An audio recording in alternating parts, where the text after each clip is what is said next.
zitakuwa bayana siri. Kwa majina naitwa Rahma Hamis Saidi, ni mwenyekiti mpya wa JUAKITA wilaya Bahi, ambaye nimechaguliwa hii leo tarehe 12 mwezi wa 8 siku ya Jumatano katika msikiti wa Gaddafi. Nawashukuru sana wajumbe wangu walionipigia kura kwa ajili ya kunichagua mie, kwa kuniona kwamba ninafaa kuendeleza na ninafaa kuwasimamia katika kuendeleza gurudumu zima la Uislamu. Hivyo basi ninawaahidi tutakuwa pamoja kwa ajili ya kuendeleza Uislamu katika majukumu yote ambayo natakiwa kuyafanya, na ningependa vizuri zaidi tuwe tuna mawasiliano kwa ajili ya kuweza kuwafikia huko mliko. Bila mawasiliano siwezi nikafika huko mliko. Hivyo tukiwasiliana vizuri zaidi tutaweza kuliendeleza gurudumu hili la Kiislamu na kuweza kutambuana kila kitu.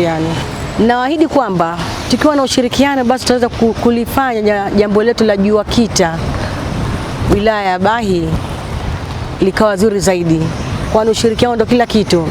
Tutakaposhirikiana basi mimi nitafanya mambo mazuri. Kwanza kabisa kwenye kina mama, ujasiriamali. Kina mama tusikae tu bila kufanya ujasiriamali. Lengine kuendeleza kwa watoto kusoma, kusaidia watoto yatima, kwenda kuangalia wagonjwa. Pia tukishikamana hilo tunaweza tukalifanya.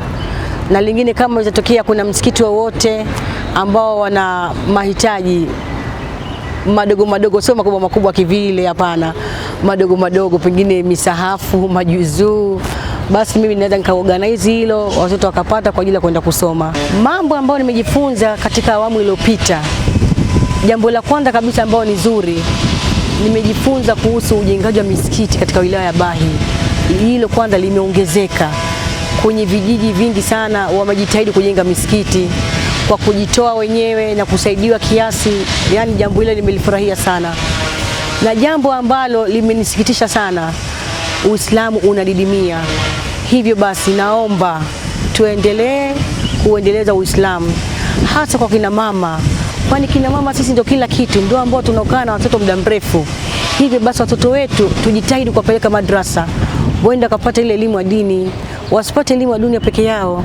Kwenye matuition wanakwenda mpaka saa 2 usiku wanarudi, lakini ikifika siku za kwenda madrasa saa 10 tu wamesharudi. Naomba tujitahidi sana kina mama wenzangu kwa ajili ya kuwasimamia watoto kwa hilo. Elimu ya dini wasome na elimu ya dunia pia ipo, pia wasome. Tusibezi upande mmoja tu, huu ni ulimwengu. Kuna leo na kesho. Leo tupo tunawalea vibaya, hivyo tukiwa hatupo tutalea nani vizuri? Tujitahidi sisi wenyewe kuwalea watoto vizuri katika maadili.